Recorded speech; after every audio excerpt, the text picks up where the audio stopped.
Baina TV, connected to your world.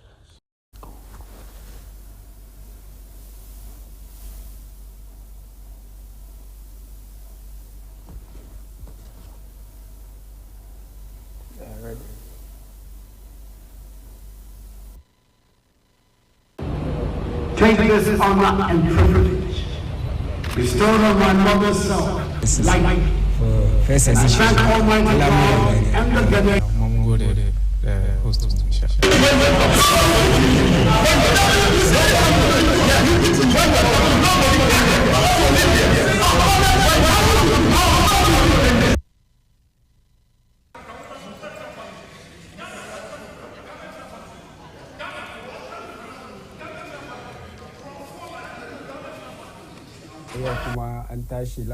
Gilani has filed a complaint against Alamuran Gary. Yau kuma another edition of Alamuran Gary. Jamu kawo muku Alamuran Gary. Sunana Jama Muhammad Ibrahim. Kamar kan da muka saba kowane ranar sati haka Saturday saka muna kawo muku dai labaran da ya shafi kasar mu Ghana during the course of the week. Inda za mu dudduba dai issues da aka discuss, especially wanda suka make major headlines. Isa kamar kan da muka saba ina da bakin da za su taimaka su kawo ra'ayinsu su ma su gwada majama da ra'ayinsu from their point of view kenan insha Allah. Sunana Jama Muhammad ina tare da ban ce dai bako na Hanan Adam kenan, Abdul Hanan Adam, da muka san shi da journalist ne kuma yana tare da New GH nam, sannan kuma muna tare da King himself, Kinziko Abubakar Newton Ishaq Kinziko. Mun san shi educationist ne, yana batun sha ne education kuma social communicator ne ko kusa social commentator nam. Isa ku kasance da mu inda za mu kawo muku Alamuran Gari, another edition insha Allah. Za mu duba labaran da suka make headline during the course of the week. Sunana Jama Muhammad. Za mu je straight into the issue. For the past week, mun san labarai da yawa ya zo, issues da yawa ya zo, kamar kan da muka sani wiki ya fara da batun Gabi Oshiridaku ya yi wasu tweets batun e-levy da sauransu kan da ba iya an samu expected kudin da ake neman,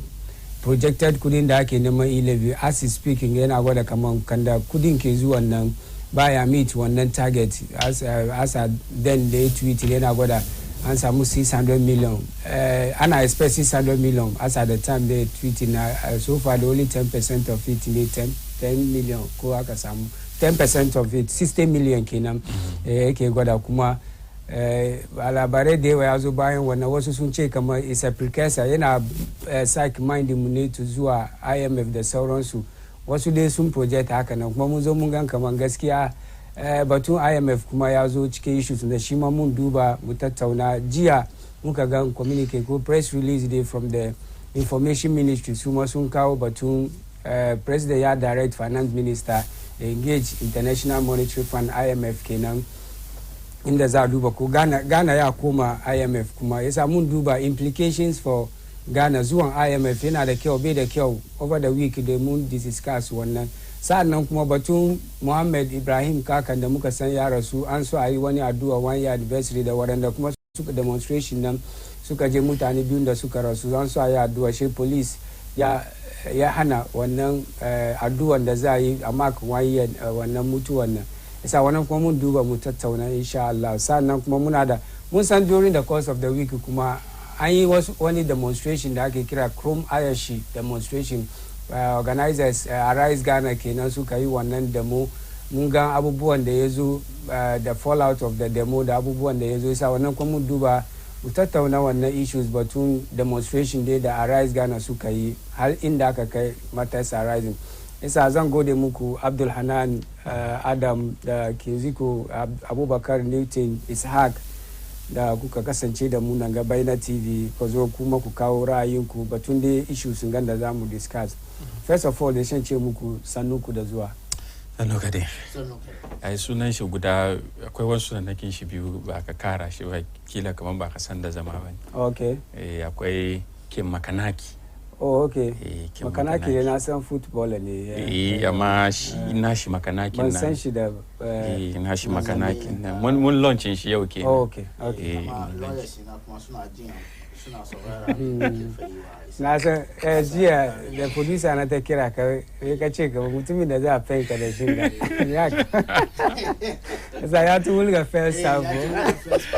to gudan nan na ga maka muka tashi ya gode kare ya gode kare malam Ishaq Newton Abubakar kenan ke ziko da muka sani kuma mun gane kamar kin makanaki kuma ya zo cikin shi ma ba shi cikin da gwamna shi educationist ne kuma social commentator ne kuma muna da hannun da muka sani da GH1 journalist ne yasa mu fara dai da batun Gabi Otrida ko mun san wiki ya fara no muka ga wasu tweets da yi da abubuwa da maganganun da ya zo cikin wasu suka ce we were just psyching our minds up for kama abin da muka gan jiya Ghana going to the IMF don initially mun san kaman that was the impression created kama ana so a yi wani homegrown solution to problems in economic situation yasa aka kawo e-levy to avoid going to IMF to gashi yanzu mun je mun yi e-levy an kawo e-levy an fara biyan sai Gabi ya zo ce kama e-levy na bai kawo kudin da ake expect don sun project kama for the year now about 7 billion 6.9 day which is 7 billion she first quarter ya wuce the first quarter ya wuce because of back and forth parliament da abuwa ya delay yasa wannan 4 months na ya wuce ke kasan cikin May aka fara e-levy first May aka fara e-levy first quarter ya wuce ya rage ya zo every expectation ya zo 4.5 to 4. Almost 5 billion kenan expectation na to even with this 4 ko da mu ce 5 billion ga still what is going on the records in this case are moved from e-levy now they got a kamaya meet one target they are making only 10% of their projected income so wannan issue ne ke so mu fara da shi na shakka babu an ka duba yanda shi wato abin da ake kira e-levy kenan haraji ne akan wato kudin da muke aikawa ta fannin na'uran wato salula kenan da muke amfani da shi a yau kullum da duk muke har yanzu ya kai ma waɗanda ke kasashen waje suna su yi amfani da wannan abu amma ga duba lokacin da shi wannan 11 ta soma aka soma shi wato a watar wato Mayu kenan daya daga watan Mayu kenan da aka fara karban wannan haraji har ila yau mu ce wata biyu kenan ba an samu wato abinda da ake nema a samu wannan lokaci ba in ka duba matsalan ya mun samu wannan matsala ne tun daga farko domin ba an wato wasa kwakwalwar mutane kan wannan abu ba samu an yi wato bayyanar da makasudin wannan abu ba mutane da yawa har ila yau ka tambaye su ba su san makasudin wannan abu ba kuma na biyu waye kan al'umma ko kuwa mazarna kasar Ghana da ke amfani da wannan wato na'ura har ila yau su kuma ba su da fahimta wannan shi yasa ga lokacin da aka fara kamin ma a fara shi ga mutane da yawa wanda kudaden su makudan kudin su ke kan wannan to na'ura suna dinga zuwa suna cire abin su kuma nan ba da jimawa ba kaman zuwa 7 kenan da muka samu mako 2 kenan da muka samu Imani Center for Policy and Education kenan wata babbar cibiya ne masu duban kan al'amuran wasu kudiri na kasa ko nahiyar Afirka baki da Imani suka fito suka yi wato wata bincike da ke nuna cewa an samu mutane sama da wato 83% kenan ba su wato gamsu da abin ba kuma ba su amfani da abin kuma suna ganin cewa wannan abu ma da kanshi ya kamata a janye to ni da kaina gaskiya yanda shi farko nake amfani da shi ni da kana magana ne da kai yanda farko nake amfani da shi ya rage ba bar amfani da shi samsam ba amma yanda farko nake amfani da shi ya rage shi yana gwada mana cewa kamar mutane ba samu fahimtar abin ba har mu 'yan jarida da kanmu da yawa nan suna maganin shi amma su ma ba su da fahimtar abin domin ba su da fahimtar abin ya za su iya su wasa labarin ainihin wato abin da gwamnati ke son yayi da abin menene ainihin e-levy yau kuma mun zo mun samu su mobile money agents association kamar kwana 3 kenan ne da wato general secretary su mai suna Ivan Sotunfo mun samu zantawa da juna yake nuna cewa abinda imani suka fito da shi ko bilkicin da suka yi abu ne da yake tun farko su da kansu su yi maganan shi, amma da yake gwamnati ba ta kwatar da hankalinta ta wato bibiyan irin wannan batutuwa ba, shi ne ya kawo abin da muke ciki. Kuma nan na ga gwamnati ta ce ko kuwa an akwai wani da yake yana alaka da gwamnati ko kuwa shi mamba ne na wato jam'iyyar NPP ya ce a'a maganan da nake yi ba haka bane, domin Keno Foriata da wayansu ministoci sun je yawo, sun je Takoradi, suka je Tamal, sun je Kumashi na Accra town hall meetings da suka yi kenan. Amma wannan town hall meetings shi mu ce wani mutane ne suka gamu da su kuma suka yi musu wannan magana. Mu ce da yi wa wayan suka yi magana wurin nan duka mutanen party ne. Ka fahimce ni ko? To wani kuma ya ga ana yin abaganga ya zama na abin party ne. Aka ga mambobin party da yawa za su je. Kana ga politicize abin from day one. So from tun farkon nan da aka kawo farfaganda da siyasa cikin lamarin, shi ya bar muke inda muke. Komowa kan magana da shi wato kanin shugaban kasa ya yi, wato Gabi Sarauciyar da ku ya yi game da ba samu abin ba. Ai tun jimawa mun tun san kaman ba mu samu ba kamin shi yi wannan magana, domin Bank of Ghana sun fito da ai kowane wata suna fitowa da policy abin a document su da ke nuna cewa ga projections da suka yi ko kuwa abin da suka sa gaba da suke son su samu ko kuwa kudin da gwamnati ya samu, shi ke ga kudin da bashin da gwamnati ya biya, shi ke suna fitowa da wannan duka kowane wata. Da suka fito da shi ya nuna cewa wai mutanen da tun wato lokacin da aka so mazancen 11 na tun shekara 2010 tun shekara 2021 wato 2022 kenan da 2021 da aka so ma lamarin abin tun wurin ma lamarin shi mubama ne so ma zuwa kasa. Yasa tun jimawa ne mun sani. Ma maganar da ya zo yin nan kamar da ka faɗi, shakka babu lalle haka ne, tabbas yana nuna cewa gwamnati sun tun zamna akwai abin da ake kira wato cabinet meeting kenan da ake samu shi finance minister da minister of trade da sauransu, wato ministan wato kasuwanci kenan da ministan kwadago da sauransu, su duka suna zuwa wurin da su je su tattauna yanzu ya zamu yi ga masalan da muka samu kanmu ciki ga yanzu ya zamu yi. Kuma matsalan dai yanzu hakan ga da kowa ke kowa shine gwamnati da can ya ce muna kama muna da arziki cikin kasa da zai za mu iya mu ciyar da kanmu, ba shi lalle kasashen waje musamman masu wato kungiyar IMF ba mu je wurin su neman wato wani kudi mu doki mu duba al'amuran mu cikin kasa ba. Sun yi wannan magana, to shi yasa aka ga batun shi ya taso, amma farko dai ba war magana bane, amma batutuwan da aka yi ne kamin a yi zabe abi zabe shi ya kawo mana wanga masa. Shi yasa abu ne da yake kowa ya tun sani, ka sani na sani, ga kan mu ce ba mu sani ba, mun san kamar mun koma wurin, domin shi abin mun sani. Kan haka bari muka gane kamar mun ji comments finance minister wasu appointees da sauransu kamar IMF dai is not an option. Sun bari mun gane wani deputy minister ma deputy finance minister John Kuma mun ga video da ya fito parliament, we will not go to IMF today, we will not go wannan duka shi nake fadi maka ko wannan suna fadi dai ne saboda akwai wani abin da ake fadiwa ko akwai abin da ake yi yawanci muna cikin wuya, shi ana son ba a son a tsoratar da mutane a ce muna cikin wuya, amma an yi shimfida abubuwa da ake son a yi mai a yi a mu fita ciki. Ana ganin kamar wannan abubuwan na ya bar mu fita ciki, shi yasa shi ana baku wani wato moral booster kenan ko confidence cewa mun fita ciki. Shine yasa aka kawo 11 kuma bai haifi da mai ido ba, shi kuma ba mu koma wurin ba. Shi yasa sauran wannan point bai haifi da mai ido ba. Abubakar Ziko ba gan kamar ni already ni na ce one of our program kamar government abu biyu ne, ya underestimate rejection mutane e-levy kuma ya overestimate maybe expectations on the revenue da za su accrue from e-levy. Me ka gan batun da e-levy da yanzu mun ka sani previously dai mun san kamar da shi ne zai zo ya solve muna most of our problems, but the impression da aka create kamar e-levy an yi da U-Start, an create employment, an yi abubuwa da yawa roads da abubuwa da an biya da road contracts da abubuwa. Gashi muna samu in the region of only 60 million as you speak, 10% of abin da aka samu kenan, aka expect kenan. Bari dai read maka a bit one of his tweets they saboda guide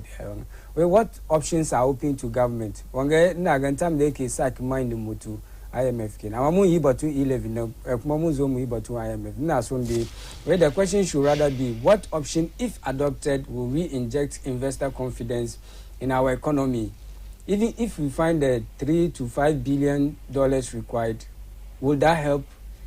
e-levy which was to have given us some 600 million by now has done less than 60 million. Now go to first of all before check me na go to Allah subhanahu wa ta'ala. Naam. Ibar muka Haduna. Yes, muka haduna. Kuma na ga da mutanen Zongo da Madina constituency baki daya. Muna a ga lamarin gwamna da na ce maka ina magana kamar honorable a ce sa na ce maka shi gwamna ne gwamnan Madina ke gwamnan Makanaki na yawo cikin zongo duka na gan mutane da yawa especially Madina constituency so Baina TV ya zama musu like the go-to television station yanzu haka saboda suna son the programs da ake run sosai isa na ga da su duka baki daya. All right, now mu zo kai batun e-levy. Ka gani shem ina da wani position tun da zo before e-levy aka approve cikin parliament kuma I still stand by it kuma ina gan kaman alhamdulillah kuma Gabi Otreda ko kuma ya highlight wannan in his tweet recently da aka gan kaman baya an samu the required amount da ake expect number. Kagani government had a lot of options that they could have taken advantage of. E-levy was not necessarily the only option that was on the table. E-levy it was a low-hanging fruit in the Sukagan command. One day that's su kanta su use Kagani, but then there were a lot of opportunities. Even going to IMF at that particular point in time was an option that was on the table. There a lot of options that were there. Some of it was to cut down on the expenses in the Suki run Kagani. The vanity expenses now were extremely high. Cut down on some of the government initiatives in the Shebe Bamu, value for money Kagani. So I more expect something like this was going to happen. Now, coupled with the hardship in the Mutanisuki face in the Shea E-levy, Kuma Izoe Kara. Now, every typical Ghanaian, Bansani, the kind of perception politicians, excuse my language, Suki, Gani, the Mutanisuki, like the Ghanaian public, Sukiba. Bansani, but look, the Ghanaian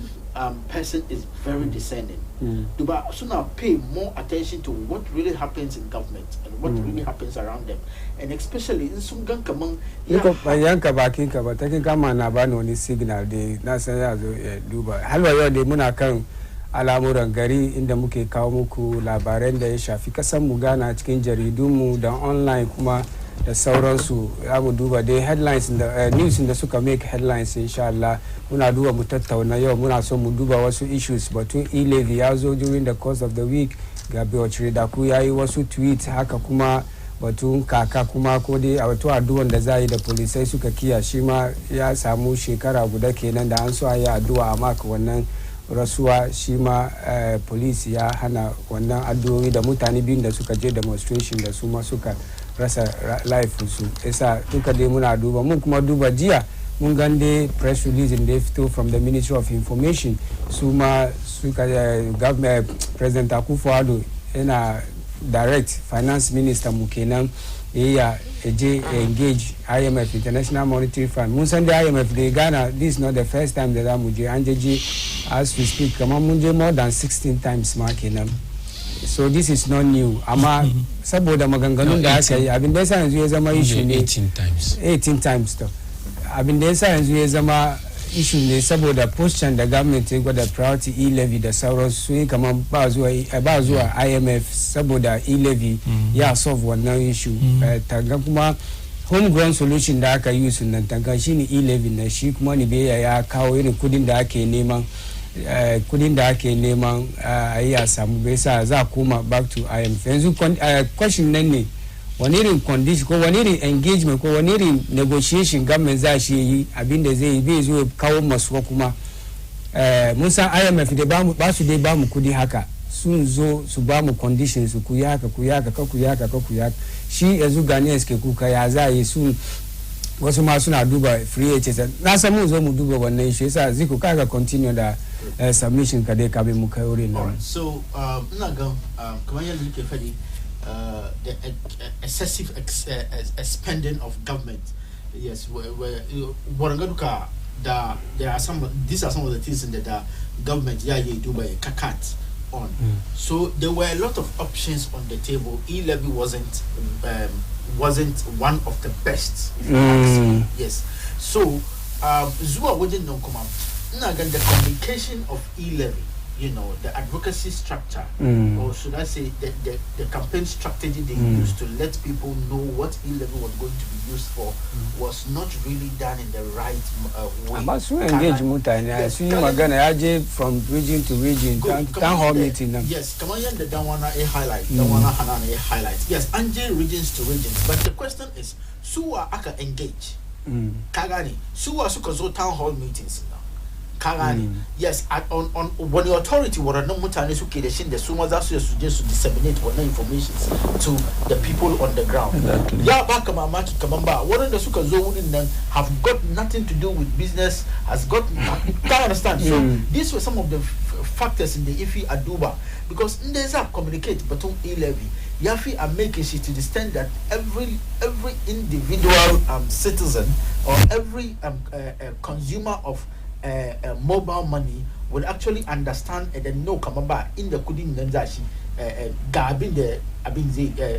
deductions nanzizo. Now the other point is that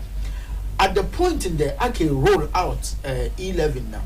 a lot of citizens soon lose trust in the government Kagani because Ansan Kamamba before the government is on according to promises that in the Ake so and deliver that unfortunately by and deliver were non promises and number Kagani kuma nkaduba the kind of borrowing the Akai with the expectation kamanza doki boost the economy now and I can be really happy but even COVID-19 Kagani some of the relief items that I can buy in ya ba kama ma kama wani ya yace shi bai taba ya gan kama ma ana ba da wani relief item. So the confidence the government was having on the people was actually reduced to a very lower level. So it became very difficult kamamba the people would really accept and understand that okay E-levy in the Zambianga they back into the economy in reboost economy. And so as it is now mutane suna gan kaman okay kudi na ne zan send kudin nan za ku kire wani abu kuma ban believe kaman kudin da za ku kire nan ya je inda kuke ce ya ke ba even though an bari an gani kaman zai kawo aiki ya bari economy a boost amma mutane ba su believe esa wani ya doki wannan kire nan e make sure kaman ya escape wannan levy na esa inda ma in zai aika kudi to wani abokin shi da maybe in me shi na Madina zai aika kudi ba wani atomic junction da zai aika a kire shi one city ka gane ina ga kama no ba dai ni tafiya da kudin nan zo ba shi kawai at least in cikin tafiya maybe bayan wannan loopholes na ya kawo mutane su ya sun exploit maybe wasu ma suna use merchant ina jin way phase 2 na so ya tun fara jiya da yake merchants na su kuma yanzu suna biyan wannan amma jiya sun deny wannan ba su deny na gan wangan da suka ce ya suno suka ai suka turo wannan press release ne suka kuma turo suna dai abin gane wato ai kaman suna test waters ne sun ce kaman wanda ya register da GRA zai biya income tax da VAT da sauri ya gani da su ka san yanzu na zuwa ziko kamar ka san yanzu kuma ma in ka aika kudi da yake ka aika kamar misali 50 Ghana yanzu ka san suna kuma cire wannan ce wani glitch ne ba ai farko nan ya fara shi su mai maka abin ka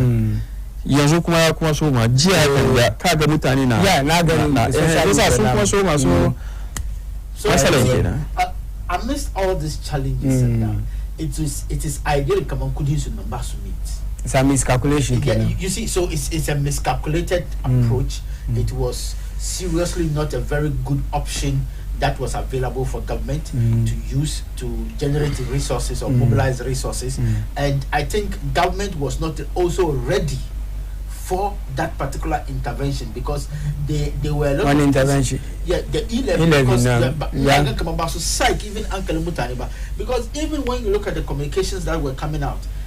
they phase 2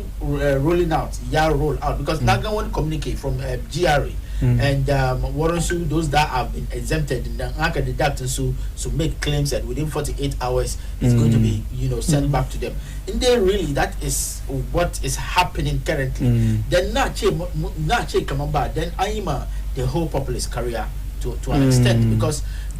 people never knew of any phase 2 of E-levy that was really going to affect merchant number because merchant SIMs were exempted. So what is the phase 2 again? So these are some of the things that AK by the one mistrust, AK downplay on the confidence and credibility that the citizens have over the government, and for that reason would want to make E-levy work. So Waranga Abubuana Yafi Adubashi, Esani maybe Basu meet one quota number. So coming with that post from Gabi, I think is right in the right direction because there are a lot of options that we can probably look at. It's a question about a question and the Mukasam by rumor by speculation when come on IMF de Munje. Does it mean E-levy now a scrap when she kwa kawo ya sunan shi to butun da aka cire saboda dai wasu abubuwan ga shi describe na ga wasu suna fadi wannan wai to butun na ya kamata akwai domin yanzu kaje ba su kara wurin ba har ila yau suna nan ba kara shi ba minister ya fito ya ce wai za mai da wurin nan wurin ba hayi kaje kana kan hanya ka zo abin ya masika shi kadan wato gyara gefe ka shiga ka warware kanka kuma ka zo ka abin nan kuma a E-levy da ko da ma an wato janye ba yanzu ba ban samani gwamnati ya janye E-levy lokacin da muke zamanin ban samani su yi haka ba domin ka suna wani lokaci magana ya fito ana cewa wai ko ana nan da rede kaman zai zama kama abin da baturi ke kira collateral ne a ce aje a karbi loan na'am to aga yanzu baya janye ni magana da nake so in yi ne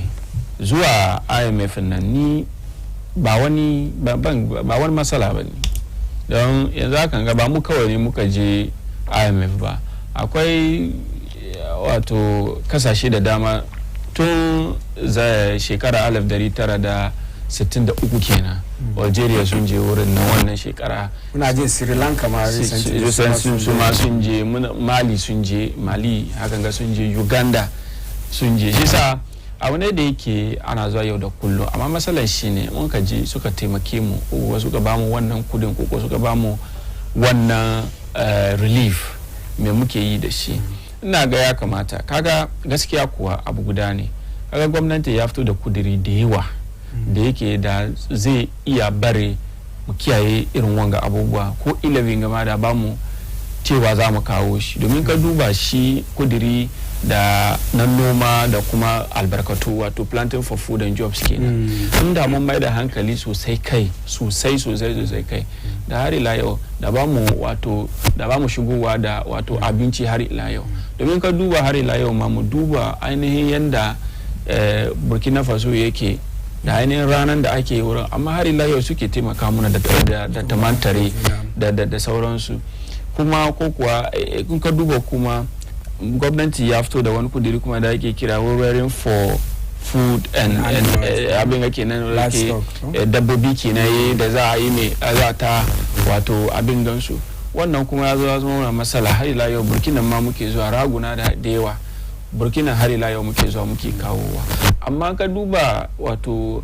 unguwa kamar Kintampo ka duba irin albarkatun da muke samu wurin in ka je wato almuna ke ga abinda ziko zai ce watermelon da su mango da akwado da sauransu in ka je wurin nan ga suna an nome su sun yi kyau amma manome da ke wurin na har ila yau suna wahala amma da kudiri ne mai kyau sosai irin waɗannan nan da kuma one district one factory ga yanda muka yi shi ni har ila yau ban fahimci yanda muka yi kamar kana prefer solutions to going to the IMF na mun zo wurin da ina cewa ba farkon ne inda mun mai da hankali sosai kai mun yi bibiya domin kaman an dai fadi ne aka zo aka yi amma ba bibiya kai ba sa ido ina ce bibiyan kin ba sa ido abinda batu zai ce supervision ba shi amma da muna yi ne mun mai da deliberately mun ce za mu kare wan mu je mu kuma mu kama wan shi yasa lokacin na shaka kawo wai wato special initiative ministry kenan yanzu an mai da shi secretariat special initiative ministry domin na farkon ka duba jihar arewa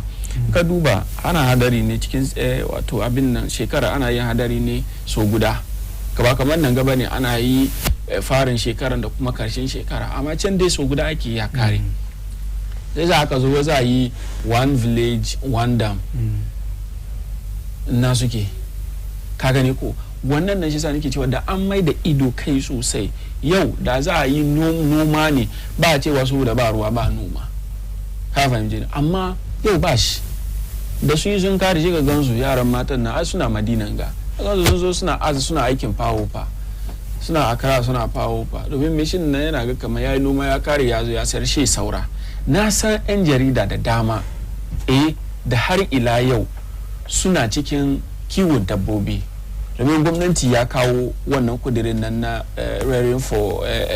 for food and export din kenan an kawo kuma lamarin fertilizer har ila yau muna ganin ana zargin wato hatta ma ministoci ma ana zargin su kamar su ana suna sayar da fertilizer ana fita da gwamnati na shigowa da fertilizer wasu kuma na shiga da shi wani wuri suna zuwa suna sayarwa wannan duka masala ne inda mun duba abin ga duka lokacin da shi ciwo cutar covid-19 ya zo da ba mu da kowane wahala one village one district one factory da mu yi ashe za wani lokaci aka zo aka ce wato nima wani factory za a gina wurin madina wani factory za a gina nan ga wani factory za a gina daga wato oyarifa wani factory za a gina daga shi agugulu shi da sauransu isa wayan ga duka da mu iya mun yi isa IMF ga gwamnati saboda Allah da Annabi su duba bashi su idan sun ka duba bashin su kan ka duba bashin da ake bin mu kawai wato sama da miliyon wato dubu uku kenan 390 kusan 400 miliyon kenan biliyon kenan bashin mu na Ghana cedi abu ne da yake ya kamata a mai da hankali kai na san gwamnati da dama da suka zo tun zamanin chairman Rawlings Allah ji kan shi kufo da ya zo a Tamils da kuma Jomama su duka sun tara bashi amma ba su suka mun nan yanda yake zuwa bisan nan yana rabon su zo kan batu IMF na especially shi zai zama maybe karshen discussion mu zigo ina son final thought ka kan dai Ilevy Gabriel Daku ya saki mind mu gashi ya where we are boss duya dai baka ka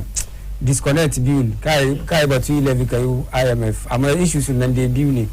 farawan tweeting shi nan shi muke so mu duba mu discuss ya tun ba mun gane kaman Ilevy nan bai kawo kudin da ake anticipate nam so gaskiya dai Ilevy janda efadi the question ne so yanzu da za mu IMF mu scrap Ilevy yes so kamar yadda ke fadi gaskiya dai Ilevy inda yake nan scrapping it is not the best option kaganko so anya continue the shit because even IMF and then the Zardina based on a lot of factors na someone ke wona ba mu yamu samu wannan kudin da mu nan like the immediate term is Ilevy ya je on but abin da nake expect kaman government ya yi ne waɗannan promises da suka yi like for example the agenda 111 and a duba yadda za a yi maybe a start one or two things in that regard issues regarding the one district one factory now and make sure duba yadda za a yi a sustain shi kagani and make sure that the government communicators are really up and doing with their work and make sure that they communicate every single thing that the government is doing in that regard. Akuba planting for food and jobs and because adventure is gradually becoming expensive as so with the price hike in fuel and so some of these things in that they muka jajjara waɗannan abubuwa one at a time ina gan kaman they work on some of these things in that that way. So all in all, it is ideal. Government must now make a bold step of trying to ensure confidence. You understand, amongst the people of Ghana. For them, it is only when so that will only mean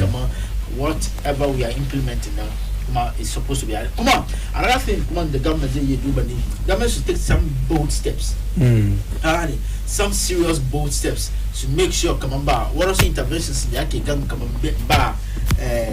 the future chicken go is not sustainable. For example, even free SHS. But check end free SHS because free SHS Yazo it has come to stay. No. Okay. Come on, free SHS. Buy a scrap free SHS. The diamond is also to be a school fees in it's a issue with no flexibility because then free SHS is also taking a chunk of the money that government is actually not having. So some of these things that she Aduba and desire Aduba. So what are the answers to be a fees to be our extra resources into the coffers Kena. So it releases stress now on the government pays. She Aduba and desire. So 11 day Nagan Kama, it's still supposed to hold, but communication must really go down where it must sink really to the people, and the government must actually make sure that they instill confidence in the hearts and mind of the citizens. In the hearts of mind and the minds of citizens. Jama halwa de muna kan Alamuran Gary inda muke kawo muku labarai da suka shafi kasar mu Ghana from jaridunmu kuma online kuma sunana Jama Muhammad Ibrahim inda ni da baki da muke duba muke tattauna dai batun labaran na da Abdul Hanan Adam journalist ne da GH Media ko GH1 kenan sannan kuma Abubakar Newton Ziko shi ma educationist ne kuma social commentator ne suna yi mana karin bayani da batun labaran da so far da mun duba batun tweeting da Gabi Otrida ku yayi da batun e-levy yana gwada kaman so far da only 60 million muka samu dai kuma muka samu out of expectation da muke neman 600 million as is speaking yana gwada me yasa maganganun shi da yana suggest kaman ya fi mu je IMF do dai bai fadi shi direct ba amma jiya dai mun gan kaman shakka babu an je IMF na don president ya direct finance minister engage monetary fund kenan IMF International Monetary Fund su duba dai su ta ganda Ghana kuma ya ce su join wani program ina jin it's likely to be maybe 1-2 years program dey it's not confirmed dey amma ina gan kamar yayi kamar 2 years program IMF na yasa shi muke duba muna tattauna next issue mun da zamu duba shine batun mun san during the course of the week kuma an yi demonstration Arise Ghana su must organizers wannan sunan demonstration su ya Chrome Ayashi wai Chrome Ayashi gari yayi zafi sai gari yayi zafi sai ana demonstration mun san dai da suka kai suka nemi permit wurin police ko dai suka alert police kamar suna so su yi demonstration haka police ya je court high court ya ce kamar timing da suka bayar da route da suka bayar na abin haka don da sun so su yi demonstration first day na har day 10 p.m. court ya ce kuma su duba su consider route nan kuma isa second day nan dai ba samu wani matsala first day na especially aka samu matsalin da police da demonstrated na aka samu wani hayaniya ko wani confusion dai har muka gan kamar mutane wasu an ji ciwo cikin polisai an gwada dai police guda kunnin shi mun ga kamar blood jini na fito kuma aka gwada wani kuma da aka fasa idonsa isa maganganu dai da yawa ya fito da aftermath of wannan demonstration da shi muke so mu duba demonstration da kuma kan da police ke react to crowd control da sauransu waye je etono wasu demonstrators suka fara wulga duwatsu saboda an hana su kasu bi hanyar da ring road dai zuwa hanyar gidan president sai police kuma na gwada kamar demonstrators nan suka fara demonstrators kuma na gwada kamar ba mutane su bane sojoji police wasu suka disguise kansu a demonstrators suka zo suka bata wannan demonstration sai wannan duka da counter allegation da counter allegation duka ya zo kowa dai na faɗi his side of the story shi muke so mu duba bari fara da ka Malahanan Arise Ghana da mu kuma matters arising mun gan dai issues in the second day there's nothing much to talk about though it was relatively kona ce da it was peaceful don sun bi route su suka je suka deliver petition da za su ba sun je parliament suka je finance ministry the first day nan masalolin da ya zo wasan menene ra'ayinka dai kan rana farko da aka yi wannan zanga-zanga abin da ya faru asan ne ka je ka cover naje wurin abin da ya faru da bai kamata ya faru ba farawan wannan matsala da aka samu shine da hukuma ta je wato kotu kenan neman wato hana wayanda za su yi wannan zanga-zanga lokacin da suke son su yi zanga-zangan nan da kotu ya janyo lokacin nan domin sun so su fara karfe 3 zuwa karfe 10 cikin dare kuma inda suke son su je su yi nan kuma lokacin wato seat of government kenan Jubilee House da gwamna yake wurin suke son shugaban kasa yake rada wurin nan suke son su je su yi mai su yi wannan zanga-zanga ko su kammala zanga-zangan na ranar na a wurin washe gari kuma shi su kuma ci gaba da shi to shine ta je kotu neman a hana su na daya lokacin da suke son su yi nan da ana son su komo da shi su fara da safe karfe wato kaman kusan karfe 9 shi su kammala karfe 4 ko kamin karfe 5 sun kare shi su kuma ci gaba da yi wato washe gari to shi ya kawo wannan matsala duka domin fahimtar mutane shine musamman waɗanda suka yi niyya ko kuwa shirin shiga cikin wannan zagara suna ga kama police ko kuwa 'yan sanda na so su hana su yin zanga-zanga domin na daya kowa na kuwa wai man fetur kudin ya je yana hawa sama gashi nan kuma motocin sufuri da mutane ke hawa zuwa aiki shi kuma ana ta karawa ne ko kuwa an yi kari kamar su 3 kenan tun shekara tun da muka shiga cikin shekaran ga kuma gashi nan abinci kamar da wato gwamna yake magana yana nunawa kudin abinci na zuwa bisa yau in ka shiga ka sai tamantar wato a cd 10 gobe sai ka je sha ce maka cd wato 50 haka kullum haka abin yake yi shi yasa kowa abin ya zo ya kai mai nan ga kuma direbobin wato motocin sifiri kenan mun gansu su ma sun fito su ma sun zanga-zanga suka yi wato taro manema labarai suka nuna cewa yanda kudin man fetur ke zuwa bisa kuma yana wato ya shafi kudin wato spare parts kenan da suke sai yau da kullun suka je gyaran motocinsu suna samun matsala na sayan wato spare parts din da kenan kuma musamman shi mu ce kudin mai hau bisa yana shafan komai ko kuwa yana kawo damuwa cikin lamarin da muke yi duka baki daya yanzu wani yana ga abin na damun shi yana da dama ya fito yayi zanga-zanga gwamnati ta ji shi yanzu a ce wai 'yan sanda domin fahimtar kenan yadda dewa suka fahimci abin kenan amma 'yan sanda su kuma fahimtar su ne a'a muna so mu yi mu wato tsari ya zo ciki ka fahimci ko to kuma yadda abin yake kaga mutane tun jimawa tun sun san lokacin da za a yi abin ke ga kuma sun tun san kamar ga inda za a bi ke ga isa da safen nan da suka fito suna ganin cewa shi sun bi wurin kuma inda na ga kamar akwai matsala ne kamar shugabannin demonstration nan ko zanga-zangan nan ba su iya sun gaya ma mutanen su nan kamar nan za mu bi ko kuwa inda za mu bi ya sake bayan ka bakin ka shi suna gwada wai sun je sun seek for stay of execution kenan ai wannan sai wasu na agi kama wasu ka fa wannan shi bai gwada kama no since once ka fa stay of execution na gan dai different opinion tun da wannan mutum ya fito lauyoyin nan kowa na wasa kwakwalwan shi ne to kaga shi ne kawo masala stay of execution nan to sai shi ne ake cewa so a kotun ne shi kawo wanga masala amma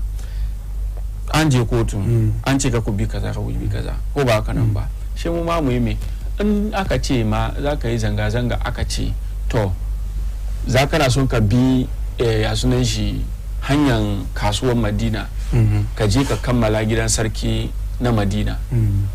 kuma aka ce maka ka bi wurin nan zo ka bi nanga ka je ka zagaya Ridge Junction ka je ka duka ka je ka samu abin da kake so wannan bai hana ka yin zanga-zanga ka fahimci ko amma na farko jefa dusi jefa tiyagas abinda ni na gani farko abinda na gani ni zan iya faɗi shine inda abin ya fara suna son su bi hanya sun fito obra sporting suna son su bi hanya su je su bi gaban nima police station ai gaban gidan president kenan shugaban kasa kenan suka bi wurin da su je su kai inda muka fi kira sankara wannan hanyar in suka kai wurin nan shi su juya su je afirki ko nan ga jubilee house shi su je su yi mai kammala abin da suke su yi wurin kaga kuma manta kaga wurin kamar da ka fadi akwai gidan shugaban kasa wurin nan akwai gidan ministoci wurin nan akwai gidan wato embassy kenan akwai Netherlands embassy wato yan Holland kenan yana wurin nan akwai ka kuma ga GBC wurin kuma kaga da zanga-zangan da za a yi na farko na fix the country sun ce wasu ma za su yi zanga-zangan su kuma za su bi wurin su je GBC gidan broadcaster in suka kuma mun san wani ya shiga gidan broadcaster ne abin da ke ya sunan shi juyin mulki ke ko haka ba abubuwan ka sani su a Chapo da sauransu duka da za a yi da Fly Lieutenant Rollins da marigayi su duka sun ce za su address yan fi da za su address ne shi haka ce maka wani kuma yace maka zai zanga-zanga zai kawo wato makamai da makaman shi da kanshi yayi sarin kanshi ko ko ya kiyaye kanshi zanga-zanga ne kuma farko mun samu ya ila yau ana kotu ana cin batun da ya shafi wanda suka ce za su yi juyin mulki wato za su yi kul kenan aka gwado wani wukake da wani bindigogin da dagon ba ke kira agbafiyan wato ka buga guda shi ka boye ka kuma sa a bullet guda ka kuma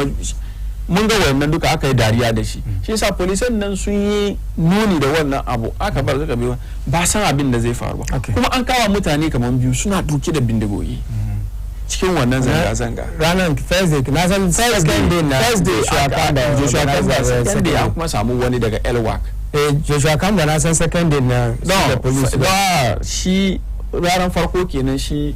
abin yake jikin shi a Kamban na washe gari aka kuma samu wani daga wurin nan shi kuma daga Elwak nan shi ma yana tun kamin a fara abin kenan wanda suke taro daga Elwak shi ma aka same shi da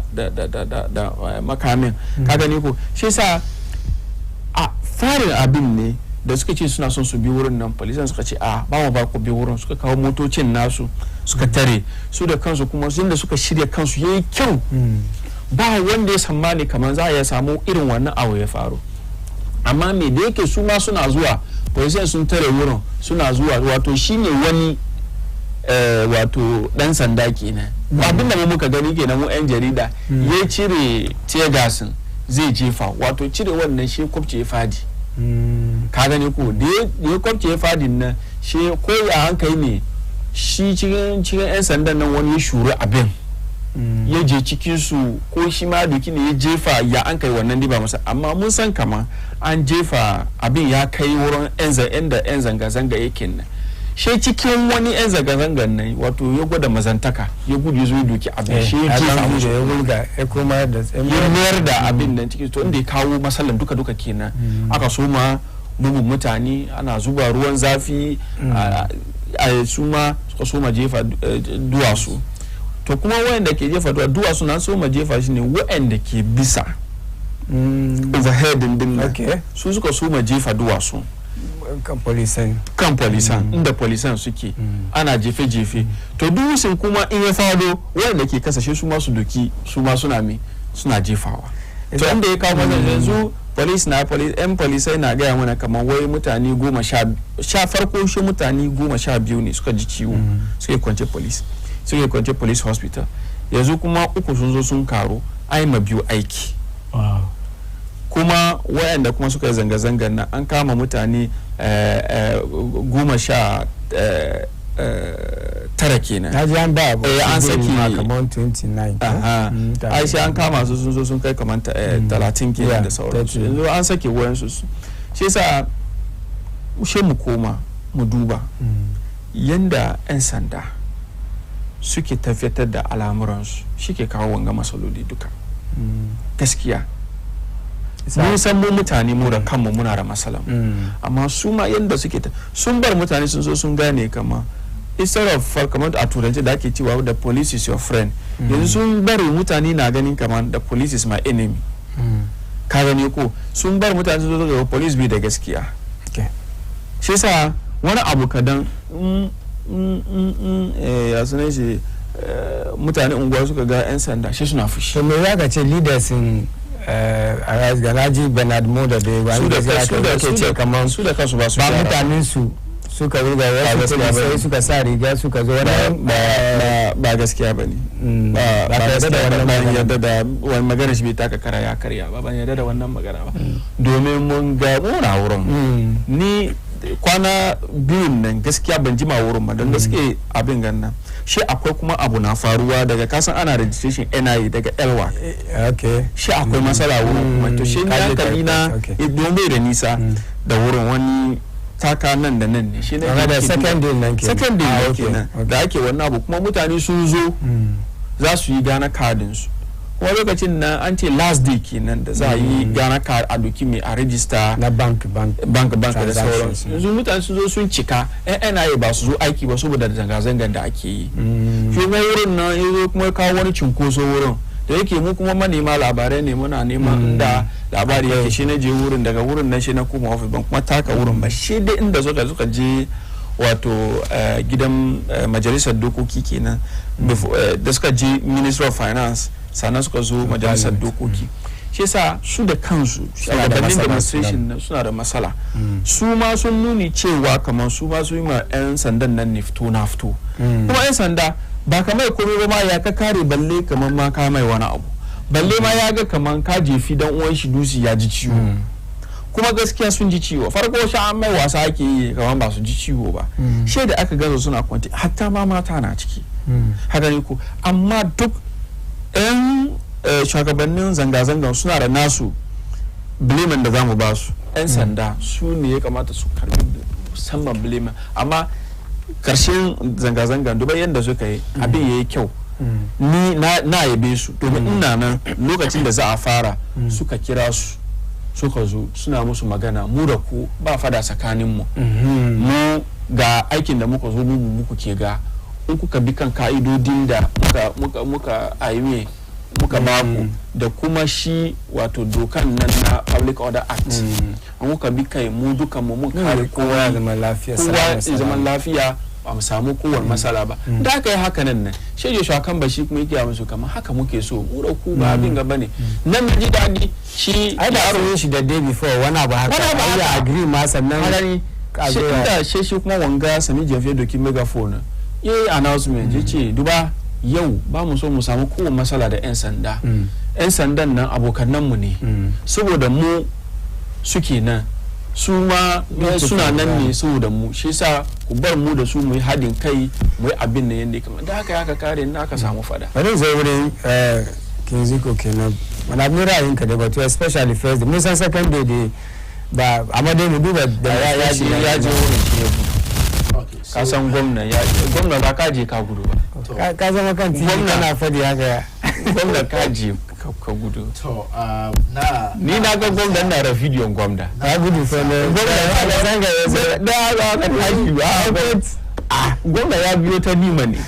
amma da gwamna za shi gida shebi ta kwalewo ba mu san yadda aka yi gwamna ya kai madina gaskiya first of all gwamna ba ta wurin na okay ban kai wurin ba kuma da ina da hanya maybe that if I was a bit less busy than I enjoy because naga it's can I agree to yes because very promise shi nan so it's something that naga come I would have actually joined in the demonstration but then come to talk about the whole issue now demonstration ni ina so mu duba komi from in an order Modokeshi, when the conversations AJ Sakaning yen demonstration that is Arise Ghana, the police yen sanda. These are some of the things that we probably would have to be looking at first. Same way more appreciate yenda boy AJ on because the leadership of Arise Ghana so meet police suka have a lot of discussions. When the discussions suka have, when the conclusions suka reach, conclusions na ya compromise on stances meet on a logical conclusion. Because from all indications in the information the book from organizers of Arise Ghana was clearly Kamamba Yansanda Basu Hanya yende ekamata ba kuma suggestions the discussions kuma be yende ekamachi ejeba kuma demonstration is like a civil rights it's something that we all need to understand that is part of democracy. And so in young Gary Basu ascribe to what also ko suna jin zafi kan wani abu ina ganin it's ideal kaman sun je sun demonstrate about police kuma is there to actually protect lives and properties of both the demonstrators and the non-demonstrators. But this can only be done in the Anzama and have an understanding. It's an understanding that I can have in the Nike. Because coming on the day of the demonstration, that's day number 1. Yanzuza zo about the instructions, come on, we are our friends and whatsoever. Nina gan kama, it was below the belt, and I don't think it was professional enough. On what part of Suwa? On part of the Ghana Police Service, Kagani, because Yafi demonstrators Susu Samkomi briefing the Zakuzo Kubasu on the day of the demonstration. Now, I think it should have been something that should have been done earlier. Share the demonstrators, the leadership of the demonstrators would have to brief their followers on whatever have been agreed on by both parties. Briefing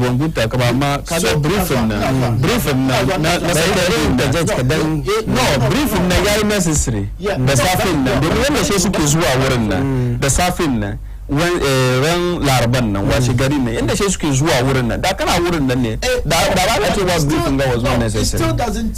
It still doesn't warrant kamamba be fi ayi briefing a day before the wangaba kagani continuously my guy gaskiya. But then information that is on the ground means that even some of the messages that were actually briefed on that very day was not what was actually agreed on a day before the day of the demonstration. Now, number 2, we do a professionalism of the police. I respect it so very well. The Ghana Police Service, sooner I can so say. But Kagani Yafi mo understand also dynamics, especially when it comes to yende mutanimu suke move. Banwe Modoki tactic and one Gary the bank in the bay really go well with our communities Morandesh because Muruka Musa come after the demonstration. What also when Mutani Kezua, right? What the kind of people Muki expect. Yazaya a control su. Yazaya a make sure come on Kagani. What also mistakes Bezuba. I tell you tear gas after Yafa the Kasa one police Yabut Yashigachki audience. I think it's uncalled for. Because mistake then as well. Mistakes Yazo tear gas after Yafa the Kasa. Why put it into the routers? You're not taking crowd control. No, it's not necessary. If it was a mistake, can come back. I can fire right? No. Say Abi Fadi. Then you are protecting the lives of the people. No. So he's interjecting in my conversation. Yeah, very long. Kagani, in there it's a mistake. Come and tear gas after Yafadi. Can't understand it now. Why put it into the routers? Why? So in the couple Kasaki routers in there, they will definitely agitate because you are trying to cause a stir. So they would also reply, they will also retaliate. And then they retaliated by picking up the phone back. Then no. So were you expecting them to say tear gas when maybe you check because look at the way you were actually it was a mistake come on tear gas if I that's the understanding we had. But then let's also put that aside. The next one, the leadership of the routers Nasuna Kamamba one day if I were Dushi Kagani because you have to come shake and I wouldn't shake a move Kaje what I can so maybe next day fine. No problem. And then the next the leadership of the Yasunesi, the leadership of the Yasheshi Arise Ghana, Sunzo out, Sunzo Sufeli Komamba, there is an issue.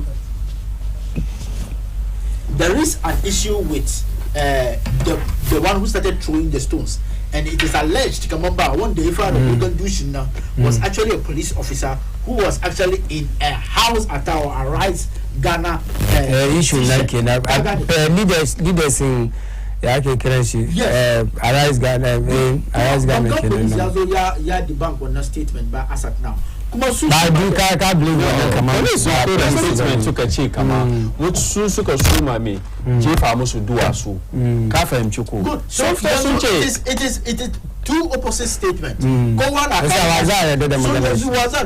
only way the Zaya arrives at a logical conclusion I investigate Aduba Suwa Sukafara because we are in the 21st century. Akwe cameras around. The media was so much involved in this Arise Ghana.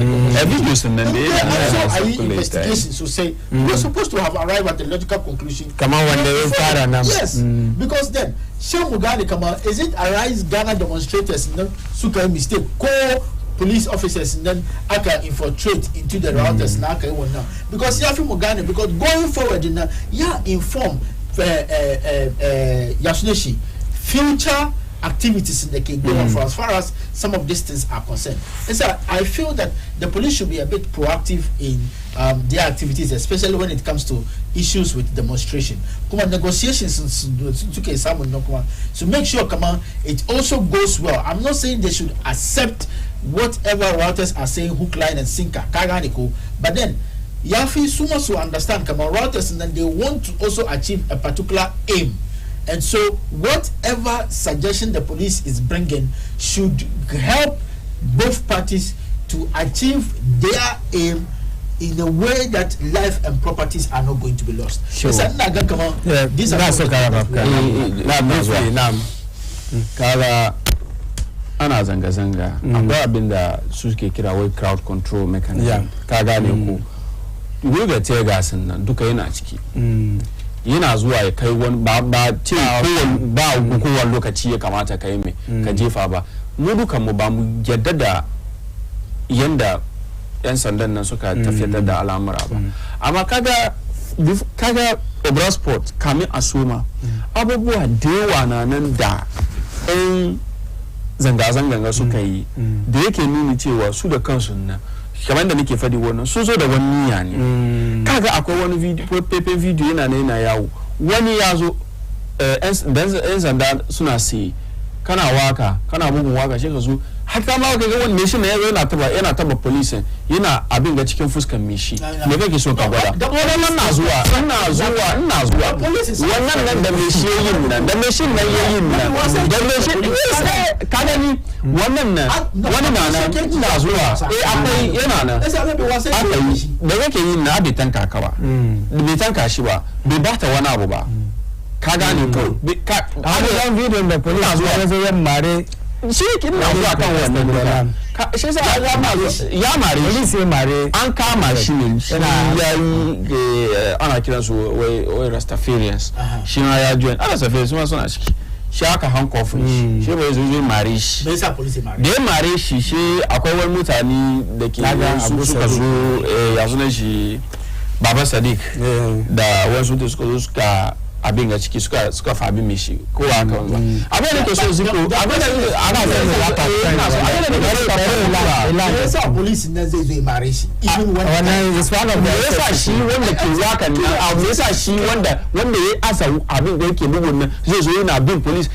ya gyara yasa ya bi shi ya ga haka ne ya bi shi yana rera ma wannan abin nan nace da su duka ba su gyara ba ziko su duka ba su gyara ba su gyara ba amma justification da za mu yi justification no ba haka ne ba shi ba ka ji magana na ba aboki shi dai ba ka ji magana na da kyau ba magana da na fari nace ba na da blame amma nace ba wanda zan ba blame mafi muhimmanci su ne yan sanda sai ba ka ji magana da kyau ba hazaran da suna da nasu blame kuma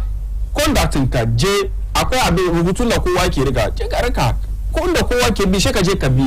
farabas ba wanda zai abin ga juna amma ina son ka fahimci ne an ka je shi yasa su ma suke shiryawa su je wurin nan saboda in wani abu ya tashi akwai yanda su za su yi me za su yi akwai ruwan zafi da suke zuba wa mutane akwai tear gas nan da ake abin ga akwai yanzu ma in ma za su halbi wani ma ya zama na ba live bullet ke ciki ba ko ba bullet ne da zai ji maka ciwo ko zai bar ka samu wani zafi amma ba zai kawo maka wani abin gaba mu duba wanda ya je yi yanzu ilo shi ya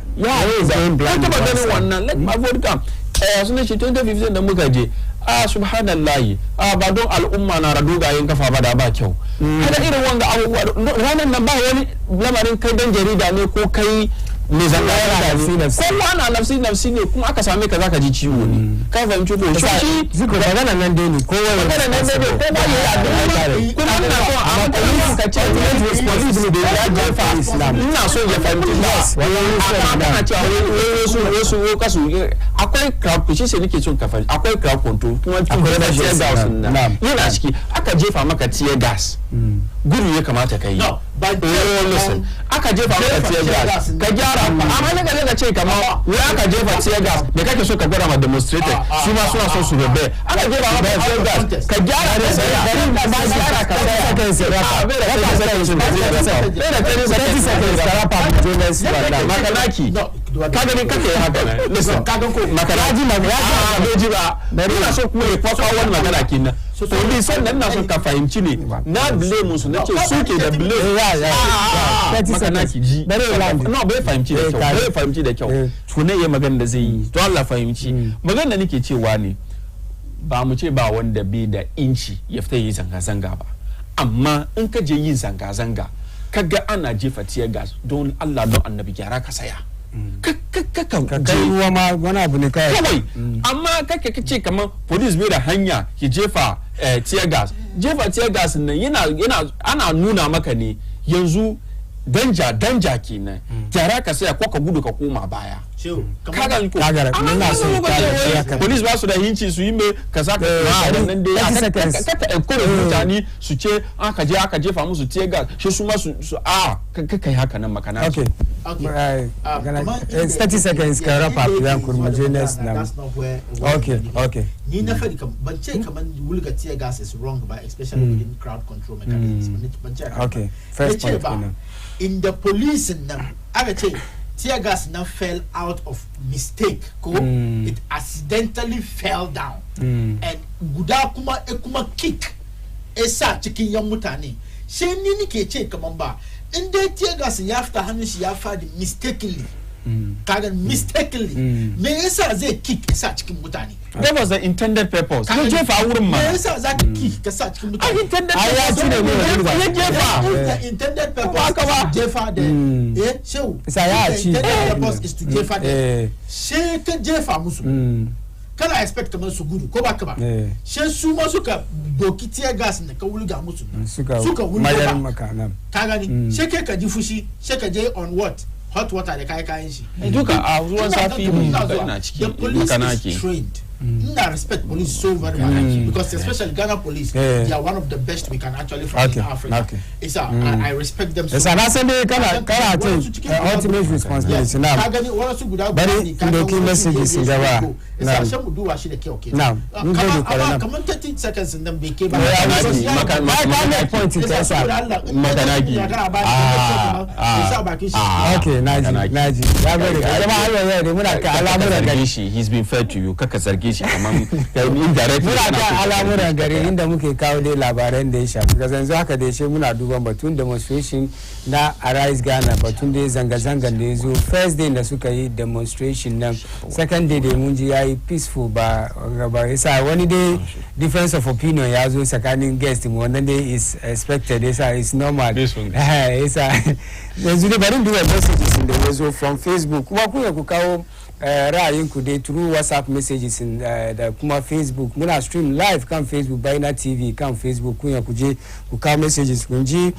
malami wa assalamu alaikum Baina TV good work may Almighty Allah bless all of you mun gode kore sannan kuma from Facebook kuma kenan Fad Jerry Muhammad we keep up the good work shi ma kawo nashi keep making Medina proud masha Allah Arafat Sule Yerima kenan sannan Ziko ko masha Allah sannan from positive change we're going to the IMF. Muzo batun IMF. Now, my body they read. We're going to the IMF. It's not the real headache for Akufo-Addo and his people. After all, IMF is not an abattoir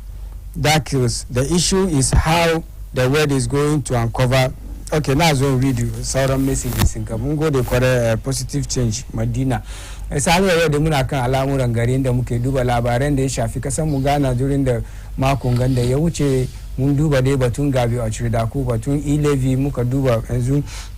muna son mu duba dai batun 1 year anniversary na Ejura shooting victims na mun san kaka kuma last week ya samu 1 year da rasuwan shi zo around June July time 2021 kenan batun shi ne ya zo haka ya rasa life shi dai yanzu dai an so ayi addu'a this past week ga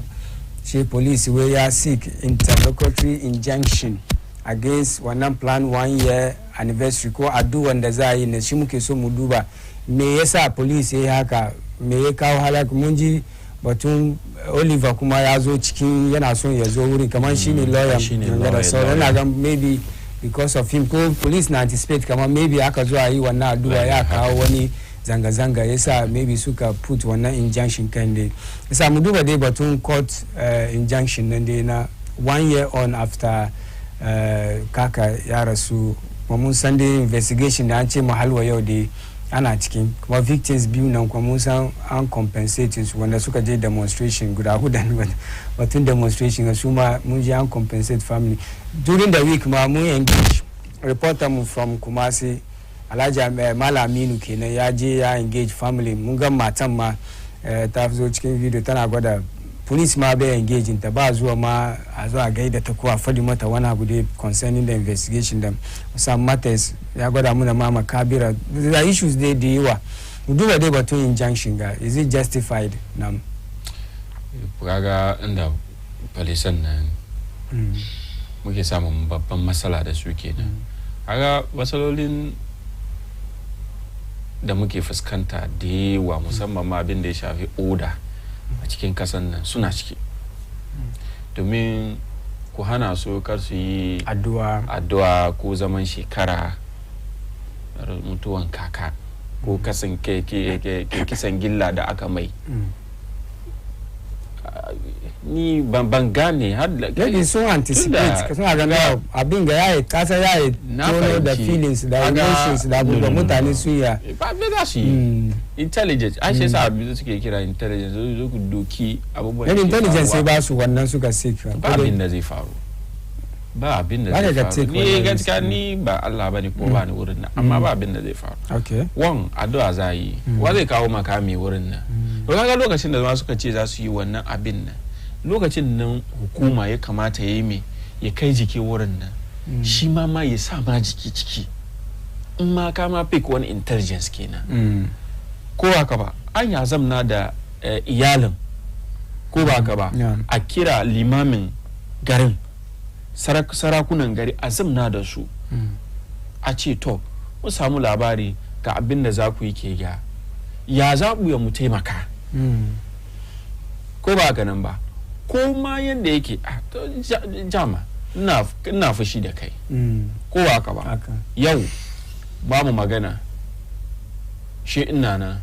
ka kawo min ziyara gida na in ji maka fita depend the level fushin da ne amma still ko kuwa na dau gwamna ka dau gwamna kuka zo ai saboda gwamna ma ban cewa ma ka juya na ji kunyan gwamna exactly akwai yanda ake yin abubuwa da yawa a samu dacewa cikin abubuwa amma kawai kun je kotu in saboda shi Oliver Baka ne gaskiya ni yanda shi Oliver Baka ni na zanta da shi da dama na mai interview da dama ban dace da yanda yake yin abubuwan shi ba ni ne iyalin nan ma wallahi gaskiya mun janye shi gaskiya wani as lawyer da colleague mu guda yayi wanga magana as lawyer na family domin abin da ya faru da issues da yake face da da yan sanda ka fahimci ko don zargin da aka mai wai ya je da sassafe yana jan mota ya sunan shi ya break traffic rules kuma ana zarge shi kamar wai lokacin ma da wannan safiyar nan ma ya je ya dauka ruwan zafi wannan duka bai kamata a ce ana dangantan abin da shi ba da kuma shi zanga-zangan da zai ce zai yi har a je a kawo makamai da abubuwa inda wani wuri ne wallahi da an janye lansinsin shi ma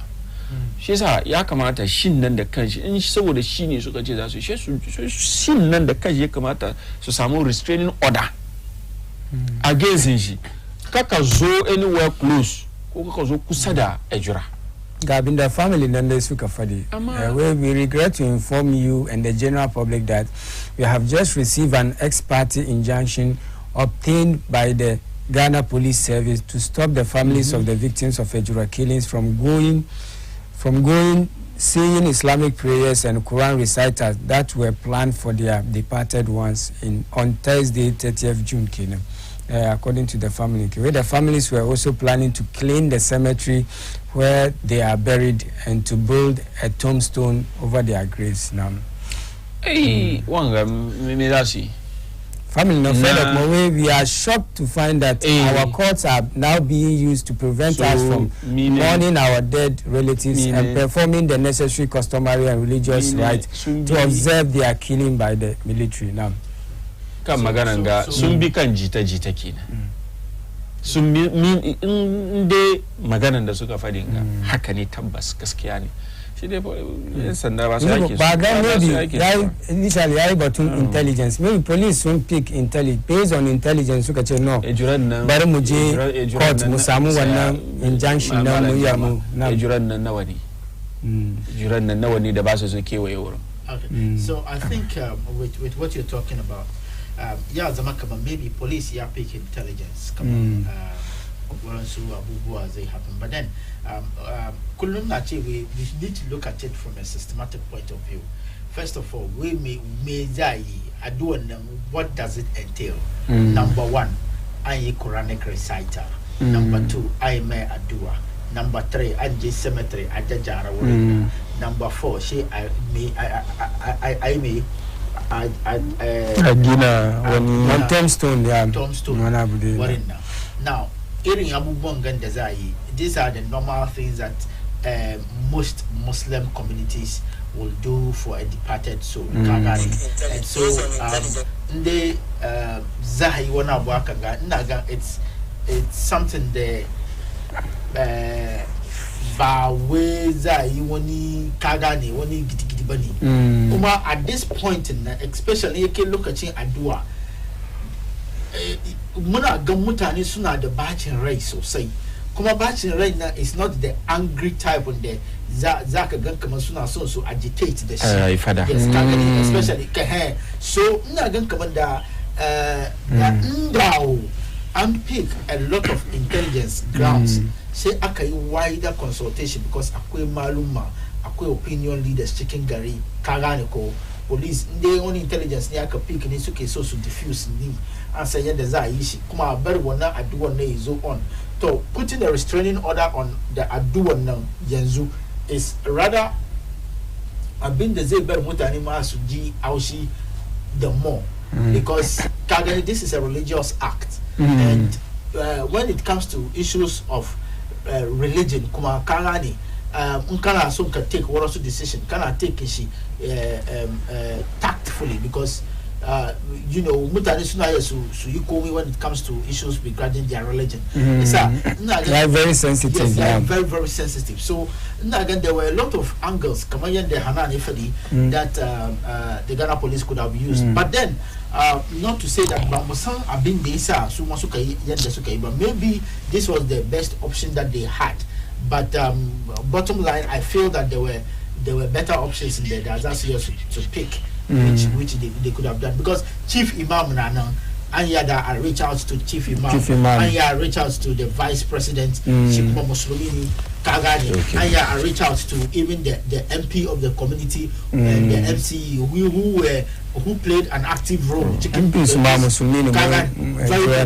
played a very active role in this whole situation Kagani then that is probably the lawyer of the family Eke Baku to she now rather na I impose one restraining order on him Kagani kuma family nurse zo su ce we ba su son wannan lawyer nan would be more of a big thing to request from the family, because as at now, Dua now has got nothing to do with court proceedings. Are you getting it? It's all about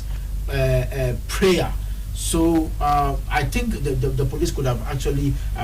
let it go in consultation more. And then, so I've been go back to what I said earlier on, Kena. Kagani police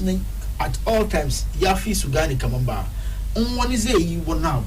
Sooner the one aim in the suke the shi in the suke so sooner police in the it is their responsibility to protect life and properties. Sooner the aim also to protect the citizenry. But at any point in time, you have to do about one options as to key that they bury one day so ye have been so ye the sooner you can so achieve a so in a way that Kowabe Salmon Bachin Ray. Ama Keka also can achieve Naka at the expense of mine to Shike Kawarosu Masolori day one day Kagani Ba. Yeah, I understand. So Nelson the IGP is a very fine gentleman in our Aikishi, so say Kuma one the Kebayan she both Anna the Muslimay in the Kitchen Police Service and Suna Kokari so say, but then muna gan kamar yafi su duba yanda suke al'amuran su kuma maybe ya agitate mutane more instead of exactly so yafi su duba yanda, especially consultation is extremely key. Whatever intelligence you've taken, akwai bisuwa ka train su ba mu san cikin bane, but sun yasu su san yanda za su yi mutanen nan. Amma lokacin da za su je wurin, lokacin da fadan nan ya tashi, sun san su doki malam su sa cikin helicopter su kai shi wurin nan, ko ba haka ba. Lokacin da mataimakin shugaban kasa sai je wurin nan, sun san su sa malam kuma cikin helicopter. Wani sun koma haka ne, aka kara malam. Shi sa nake cewa they are not privy to abin da suka samu. No, kuma na abin gama bai kamata ma, na ce maka limamin garin da sarakan garin nan inda sun zamna da su da an kare komai lamin lafiya da yanzu kun kuma je kun doko wanga magana na daya, yanzu kuna sa fushi cikin zuciyar mutane kenan. An mai kisin gilla, an kama yayin ko kanin shi an kulle, kuma ya an sake shi an ba shi biyu ina zuwa an kama shi an kulle, aka yi haka za ka sake shi, da aka sake shi nan yau shekara kenan wa aka kama aka kulle shi sa har ila yau suna son su ce kaman ba su san polisayen ga ba su san wanda suka kashe da dan adamin nan ba, saboda Allah da shi sa ka ga yanzu kuma za su zo su yi addu'a, wanda sun ji ciwo an kuma kashe wa'ansu ran da suka zo peace council. Wala shi kaga yaran nan matasa ne gudan nan da nayi magana da shi yanzu tun da shekara ya kai yanzu ya samu shekara 20 kenan. Don farko da nayi magana da shi wani da shekara 19 ba wani su da ya wuce shekara 25. Dole suka ji ciwon nan sun zo kuma da iyaye yara biyu nan man da suka rasu da sunan shi Abdul Nasir Yusuf Mutala Muhammad su suka rasu. Sai zaka ga yanzu fushi kuma kuma kuke sawa cikin ya sunan shi zuciyar mutane, ko ba haka nan ba. Yau minin ejira kowane matashin da abin ya shafe shi, ai muna turawa kuma jama'a ejira ai Madina ga muna son mu rafa kan muna ganin kan wannan abu har ila yau mutanen zangon Madina na ganin kama polisai ba su da gaskiya ba abu bane, ya kamata su yi mun follow up dai mu gan ya za kare batu addu'a nan. So the police is our friend. So I'm not going to. It's time for the police to live up to expectation with that. IGP when I saw is a world class one. Maybe he will learn certain lessons. Go abubuwan da ya haɗe. Special abubuwa haka ne kamata ya duba. Aka cuci wani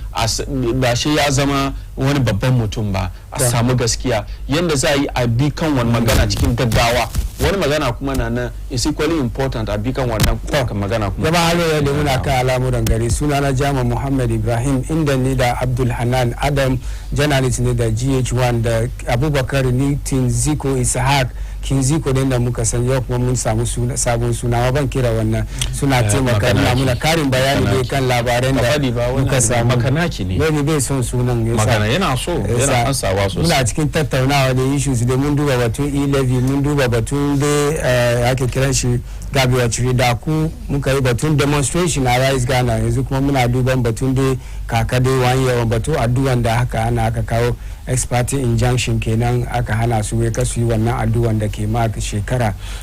ba kuma mun san kamar wasu mutane biyu kuma Abdul Nasir Yusuf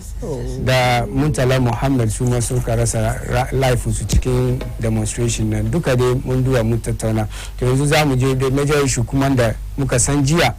da Ministry of Information suka kawo suna gwada kamar president ya direct finance minister kamar engage International Monetary Fund IMF kenan IMF da mun san zaka je wurin da it means something tankan economy kan nan kafafuwan shi bai da kyau kenan bai saya da kyau ba mun san 2015 Ghana ya je ai magana ya zama politics an doki an berate the government of the day then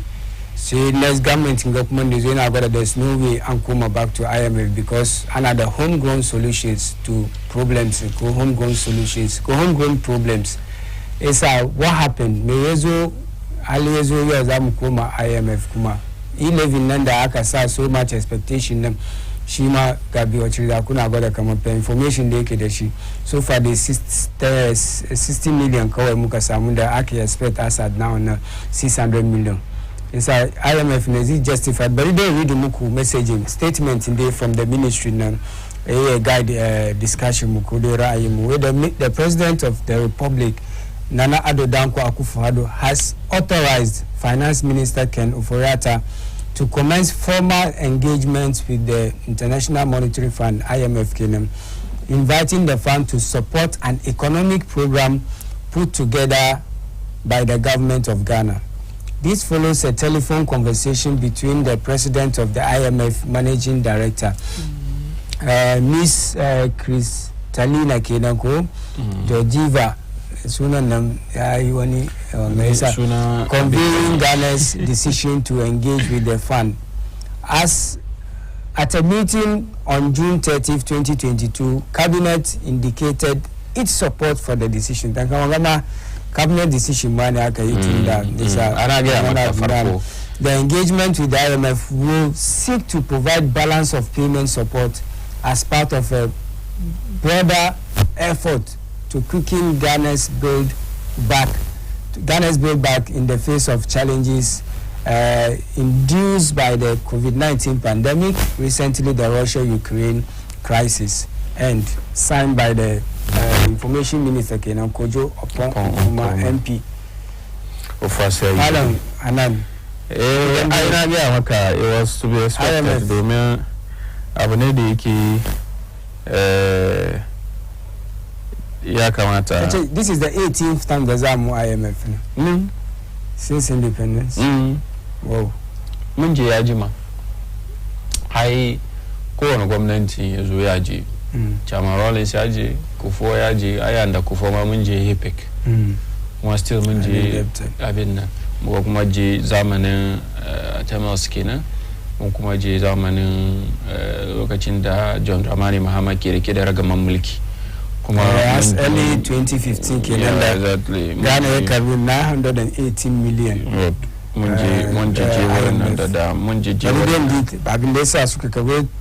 to help stabilize the economy. Sannan kuma working with the Ghanaian government develop a 3-part program to restore debt sustainability. The government limited hiring and wage increases and eliminated subsidies for utilities. The program abinda suka perform muna kenan da muka je muka karbi eliminated subsidies for utilities kenan also subsidies sannan petroleum products kuma ayin da masalan ne yake musamman kenan na tanga muka fara deregulation nan ma around 2015 exactly tunda muke da masala sosai kenan hawan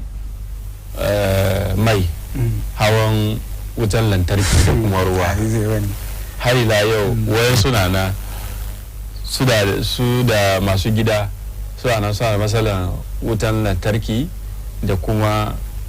ruwa wasu kuma motocin sifiri saboda mai a san kuma mai muna har ila yau muna amfani da mai muna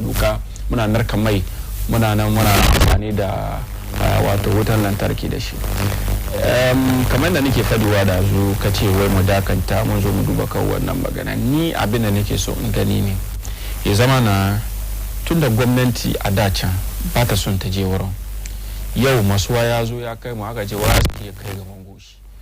yasa irin shi ke ganna to tun da mun je kamata ne ni a ra'ayina kuma abin da nake so in gani cewa mun iya mun je an aka ba mu kudin mu doki ba za mu ji gwamnati ya ji ya wato kwaso motoci kuma za doki a ba ministoci ba su ba mu kudi dai haka ai wannan ina da gaya maka ne ai kaga matsalan ne a ce kaman kaji neman taimako she kai wanda zai baka taimako na kai kafi shi jin daɗi ka gane ko kai kafi wurin kwanan ka yafi nashi haka matsala kenan shi yasa ya kamata ni abin da nake zon gani ne mu samu sakiya ka fahimci ko ba su suka nan kamar yadda nake faɗi yana da yawa da muna da gold muna da ya sunan shi a sunan muna da itace mai albarkatu ko ba haka nan ba ga sunan da dama komai muna da shi amma har ila yau in za ka sa abin gango ma shi an kawo shi kasan waje kaga babban matsala ne sai sa ina ga ni abi kamar ban so yi magana da yawa kai domin mun yi maganganu ba mu ganin sakiya da maganganun nan kullum muna komawa muna yi ne a zamana a duba yadda gwamnati ta zamana ta ga to ta tattauna ta ga kamar yanzu inda abin nan ya kai iyaka abin da za mu yi ne shi dai mun je IMF din nan to kuma su koma su zamna haka na su ga kama yanzu mutane na jin jiki abin da ya gamata a yi ne a zamna a duba na daya batun mai na a yi mai a duba yanzu abin da ke rabon haushi ne ma musamman shi ne yanzu ma'aikata albashin da ake biyan su bai kai su ko'ina shagaran jiyan ga muka je taron manema labarai na wato cicoci malamai kenan na wato boko sun ce za su janye aiki jiya kenan saboda kola ko saboda haka ne ko ba kawai wasu ba su son koma ko an kara musu ma kaso 60 ba su so wasu kaso 20 suke nema abinda suke nema duka kini wakon zuwa kun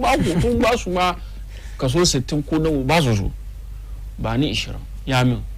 wannan shi ne musamman domin yau malam ya shiga ai kai ne wato malami educationist ka shiga cikin fasali ka doki maka ko ka doki bairo ya ka gwada ma yara ba ka ci abinci ba ko kana tunani a matan nan mai sai da wake ko mai sai da shinkafa tana bi na bashi wani abu kadan shiga ga fushinka ya tashi wa za su ji wuya yaran nan za su ji wuya yasa lamarin aiki kuma abu ne da yake ya kai wa mutane nan yanzu da ba wai kaman wani na nan bai aiki ba ne kamfanin da yake aiki baya biya shi duka ya zama mana matsala bai ma gwamnati ko kuwa bai ma wanda ke zaman kamfanoni da ke zaman kansu wato private sector kiran kowa na jin jiki kuma yanzu ma gashi nan ga yau ka je banki ka ce za ka je ka yi mai ka karbi aro ka doki ka yi mai ka sa cikin aikin da kake yi shi kuma ya zama matsala domin interest rate ya hau sama yau ruwa an kaje za ka sai yau sha ce maka cd da yanzu kaje sha ce cd da rabi ko ma yanzu yaushe kenan bakwai da ya wuce da muka zo nan muka tashi na ce zan jin sai ko na ce ma matan ga ta bani na cd daya shi ta duba ni ta ce a sama da haba ka barin baka na cd biyu mana ba ta son ta gaya min kama ba na cd daya yanzu wani kuma na nan yana ga in ya kashe haka nan da safen nan zai zama mishi ban wuya ne ya samu abin da zai ci da rana da kuma da dare shi sa ni abin da nake so in ga gwamnati yayi ne in suka je suka dace suka komo saboda Allah su yi abin da mutanen Ghana za su samu amfani shi zai kama mutane sauki zai kama mutane walwala mun san ana jin jiki domin da dama shi ka ji gwamnati mutane masu gwamnati magana yawun magana da gwamnati sai su ce wai cutar covid-19 wasu ce Russia Ukraine to abin ban mamaki kaga jiya Russian embassy da ke nan gana sun fito sun yi magana wai saboda Allah suna ba mu hankuri mu yan jarida wato wa Allah da annabi wa mu bare zarge su cewa kawai abin da ke faruwa can shi ke kawo wani wuya musamman su komai muna buga sunansu mu dakanta ba su bane kasan bari yanzu saboda sun fito sun ce ba su bane isa ya kamata mu duba kasan da government ga yazo first time she take over shi muna cikin IMF program da NDC kenan suka zo aka extend shi they have the December 2018 shi muka fita cikin IMF program na halama aka yi party ma na kinki party led by the finance minister suka bar muka san kaman gidan jiyan nan da IMF nan ba abin da za kuma bane there's no way because akwai policies in the homegrown solutions da muke fadi kuma da za a yi da bai bari suna wada muna nan she covid ya zo to covid she zo sake dynamics nan bayan covid na nan kuma she Russia Ukraine kuma ya zo shi mai sake dynamics sai kuma further worsening plight mu dai as a country economy mu nan bai sayawa da kyau yasa suna gwada kamar yanzu haka communication da ake yana gwada kamar wannan abubuwa ya facilitate bai hali yau muka koma gidan jiya shine IMF ne yasa government da bai fi a blame shi ba maybe yayi wasu maganganu dai baya dai da kamar sun ce karaje mun je deputy even finance minister John kuma kenan bai ba mu zuwa yau ba mu zuwa gobe IMF ne da an gama da su kenan shi yanzu question na what has changed because wasu kuma na gwada kamar problems ngama yana nan ma before wannan argument ne ka problems economic issue yana nan ma before issues sun ga yazo batun covid Russia Ukraine ko menene duka dai yazo sai IMF yanzu kuka mutane ne wani irin terms and conditions da muka ga maybe 2015 ganda suka ba mu wannan 3 programs da suka ba 3 part program da suka ba mu ya za su government zai negotiate mu samu wani abu da zai benefit garin da bai zuwa kawo karin masu don musa IMF kaman kan na wani fadi ba fada Christmas bane dai zai baka kudi kawai je ka ci ka ko ka yi abin da kake so ya baka conditions it come with strings attached bai dai baka kuma ya audit wasu abubuwa yasa ya ce maka kaka yi kaza yanzu sauran mutane ne abin ya affect free SHS nan ya affect wannan agenda 111 nan ya ake kiran shi teachers allowance da nurses allowance training allowance ga duka ya duba da IMF da wasu excesses da sun duba su ce a cire wani zo wurin ka kinziko dai ka duba this whole issue batun IMF nan ba zuwa nan ne issue nan ba amma me wani abu irin negotiation zamu yi mu samu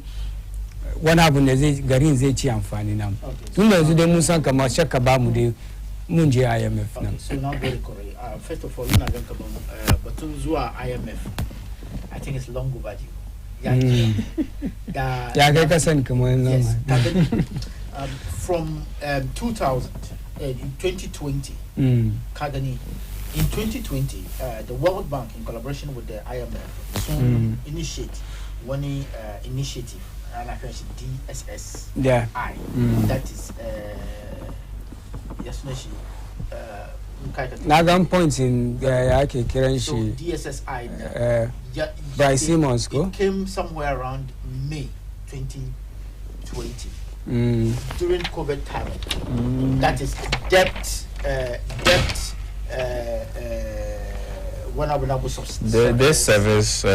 service suspension initiative okay good to ya kawo wannan saboda garurukan da suke da bashi suka da waransu garuruka da ko individual entities nan warannan mutane su ya suna shi su suspend basu suka na for a while ka gane saboda garin nan da doki kudaden da yake da shin da zai doki service debt shin da doki duba yan gari because COVID-19 ya taba muruka but unfortunately now the government of Ghana was we were a bit stubborn bamujeba I ka gane ko so in that case now da kudaden da zamu ya mu boye if we had signed to that agreement because nda mun sign to one agreement na that it will mean kaman waransu excesses in the muke find ourselves in da mun bari because I'm pushing mu bari because it is a process in the IMF da zai shiga da mu and waransu yasuneshi initiatives the muke run in the base support sustainability. There are some better move back down from it. It's maybe Ghana ya duba wannan aka ganka ba soon because yazo is cow stress on individual pockets of whoever are in control. It's soon kia kama soon basu yada. It's there's IMF yanzu because that was what we ran away from. Then alhamdulillah ya ikena. Number 2, ngaka je IMF magana da muke tun yin because development practitioners tun da zu mun yi waraga maganganu da yawa kaman ba akwai waransu lavish spending da yafi da abari ka gane isa maybe in suna gan kaman saboda muna cikin gari ne muke wannan magana ba jin ne to zuwa IMF na ya bari ka gane a gane kaman gaskiya maybe abubuwan da muke fari kaman a bari yin nan ya crop up and those things are actually going to discipline yes discipline so on the public space growth it happened. Then the third thing is kagani zuwa IMF yanzu doesn't mean kaman mun samu wangan nan yanzu mun samu support nan yanzu because as we speak currently Australia ya take us 2 years still agreement is still pending. Kuma Zambia ya take su kamar 5 years agreement is now still pending. Kuma abin da zai bari abubuwan ga kuma je gaba ne it means that in the government ya assemble solid negotiators yes just negotiate with the interest of the country at heart, then it means come on then mun je gaba kenan. That means we are going to make progress. But then in the mun zalla mun no in the probably bamu yamu negotiate in the interest of the country zamu je then it means that abubuwan da zamu je mu negotiate in them it will not probably go into the interest of the country because currently free SHS ya zo ya stay kaya ne muna sto one district one factory inda ana yin shi da kyau ko aka yi shi da kyau ya tanye mu agenda 111 inda aka yi shi da kyau ya tanye mu ya suna shi planting for food and jobs aka yi shi da kyau ya tanye mu ka gane ko. But then inda ba mu samu negotiators da kyau da za su negotiate da IMF su bari su gane kaman abubuwan ga ya tanye mu sustainably ka gane a make sure kaman maybe wannan abubuwa ba katin shi ba and maybe and name a way around it but then it looks like we'll be shooting ourselves in the leg. Bari wasu maganganu bari de ba wasu points in the Bryce Simmons da mun san Vice President Imani da yi na san ka buga kan makadam yake gwada ya bada wasu points. We Ghana waited too long to go to the IMF. One kenan IMF doesn't like basket cases. Basket case suni waranda su bashin su yayi too much sun zama burden ba su suna cikin wani economic difficulties ba su biya ba shi kan su ne basket case kan countries in nan kenan. Sannan Ghana stubbornly refused to sign on to the DSSI in the kafadin nan. IMF will insist kaman Ghana sign on to wannan DSSI nan. It will take weeks to get an IMF staff agreement. Wannan kuma then the IMF board has to agree. So this is not a short-term option. Kaman kan da kafadi. Where the more broken an economy, the longer the IMF negotiations. Don saboda ya fi duba sasanta wasu issues da yawa. The more economy kan nan yake jin ya haka negotiation nan kuma zai wanga. Don ya fi ku agree ku disagree da wasu abubuwa. Sannan kuma Argentina's latest deal has been under discussion for 2 years now. Zambia's for 5 years. A staff agreement requires that Ghana to accept facts it keeps resisting. Ghana will have to sign on to the DSS. It's a issue sunan dai batu tankan ba an ce za je IMF nan kawai shikenan gobe an tashi an je sha ba mu abin da muke so kwaya tankan ya take ma 1 year ko 6 months dai mu ce da minimum da wani 6 months by the end of the year dai ko dai is possible ma kaman 2 years da 5 years kaman kan da Bryce Simmons ya enumerate points in shi na. Yeah, so kagani kaman yanda nake fadin na it's something that we were already supposed to have done. Kuma it's somewhere that would actually put the economy of the country actually on a balanced level because as it is now investor confidence little investor confidence, but even with that it's going to take a little bit of a time because as it is now investor confidence now it's actually more than ground zero, below ground zero. And so waraga duka ya kawo that kind of masuwan da muke face. But gaskiya kuma shine in dai muka je IMF kuma gaskiya the real state of the country's economy has gone out to bed kuma abinda da ake tsoro kenan ka gani ko yasa ni ba je ba amma yanzu ya ja kamar that's the only rope hanging for us to actually save ourselves from. So for me, I think IMF is the best option now for us. We were supposed to have been there long ago, but then it means that we need to get qualified and strategic negotiators. What are the to just negotiate countering down? So yes, just negotiate for the economic management. Economic management team. The economic management team. Then I think the president will have to really pull the bull by the horn. You have to take bold steps. A reshuffle the economic management team and what are the competent people and they make competent people to handle that. So are they competent apart from economic management? No, I'm mutanini. Kagani, I'm mutanini. I can't say competent people. When you say competent people, why do you mean they are not competent and the president has to bring the ones? So what I'm saying, you understand? If indeed all the people on the economic management led by the vice president, if they were competent, I think that no,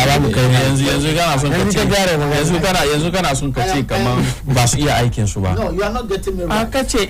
No. Look, if he's interjecting. No, I'm not so Gani Magana the why you are play victim come and interjecting. But in Gani Magana the so what I'm trying to say is that the president must be because the government and also diplomatic case. The president must be bold enough to take certain drastic decisions. And then pull out those who are not performing on the economic management team and then put well-performing people who are actually equal to the task to go and negotiate in the interest of Ghana so that Ghana can stand on its feet again. And that's the only way out. Kaganiko. So we need to look at it. By this time, what so far resign. Ghana, the culture of resignation. That was so far resign. And this is what was Maganganu Bamuya Muyishi Abude Kagan, so maybe Karasu Rokaman Kagani. So Yafi understand Yendaki go with the resignation. The ministers resign. Looking at where we are now, there is a serious disconnect. And so I still stand by it that the economic management committee of this country really needs to be really looked at so that yes, just negotiate. What's government issue eat humble pie. What's much egg on their faces. What's more one back again in another breath for that check among government was at least honest enough as we admit among Yafimuji IMF. Mubas one credit for just admitting Kamaya Fimuji instead of Adoki and a troll into the servants who among the names they were after the two. One Nandi Ama Hakari, soon at Daka. Well, watch it, maybe that may be the choice. Well, they become the Mama, I want election come on. I Professor died, the shaky, Zaraginshi, Kita, Lambastin, she look at in the Ragamamuliki, Yoya. Jiya kenan shi ma ya fito ya mara mai baya kuma ya taba mai ko ya yabe shi ya taba ma tsohon shugaban kasa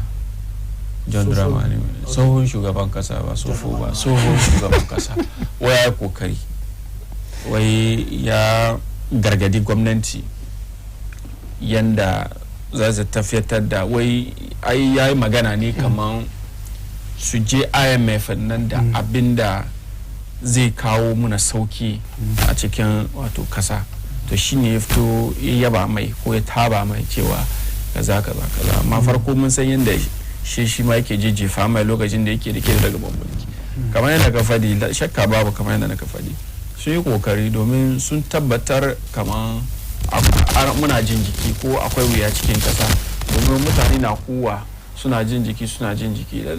a fitowa su ce wai aje IMF ko shugaban kasa ya rubuta wasika ya ba shi wato ministan tattalin arzikin kasa Kenan Foriata ya tattara wato bagin shi aje can IMF nan aje a nemi waraka yana da kyau domin wa za ka gaya kun kan mutane ne wani irin agreement ko engagement za a yi da za a dace zo bi kara mana masuwa na yi maganan shi mu kawo kukan mutane ke ba zuwan nan ba kaga yadda za a yi from experience abin da nan kaga gwamnati sun yi wani sun baiwa wayansu mutane aiki ne da ina ga kama ayyukan nan bai dace ba kaga farko shugaban kasa da aka saka bashi mulki ya cire mataimakan minister na wato regional ministers deputy regional ministers ya cire su duka da na so deputy ministers nan waɗansu kuma cire su akwai wani deputy CEO positions kuma da ya cire ina ga wannan duka amma a ce Maslog na da CEO shi ga Maslog kuma na da CEO guda biyu deputy CEOs guda biyu ni ban kuma akwai administrator as a ministries da yawa suna da good deputies da sauran excessive spending wannan cards kai da tun ministers na cards wani abin deputy CEOs nan ma sun fi yawa kamar Maslog suna deputy CEOs guda biyu first deputy second deputy in ka je Forestry Commission suna deputy CEO even ministries kan finance minister wannan nan information information yanzu guda ne Fati Abubakar yanzu guda ne amma inda nake gani ni musamman kaga state institutions wani deputy CEO wani kasa excesses nan a duba a cire I don't know ina ga kaman bai dace ba da masalan winner takes all kenan wannan shi ya ce zo kowa aka rage sunna aka rage su yanzu an rage wani su kudin nan wani cicocin da muke magana ba biyar su da kuma Trinity nurses da abin da kake fadi wasu sun ce a cire su a sa su kan scholarship ko dai ba su financial aid kamar kada kala kudin nan duka aka tattara su aka aji akwai masaloli da yawa da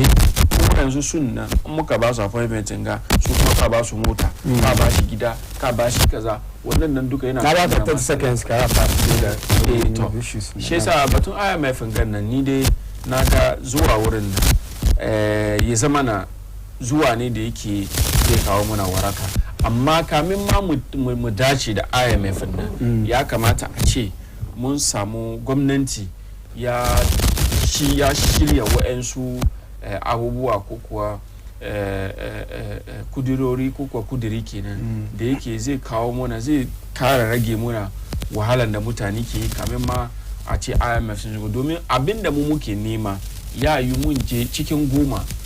su ba mu 4 ko su ba mu 6 ba su ba mu duka in mai kokari ne ma za mu samu ina dai magana cikin kasafi 1 zuwa 10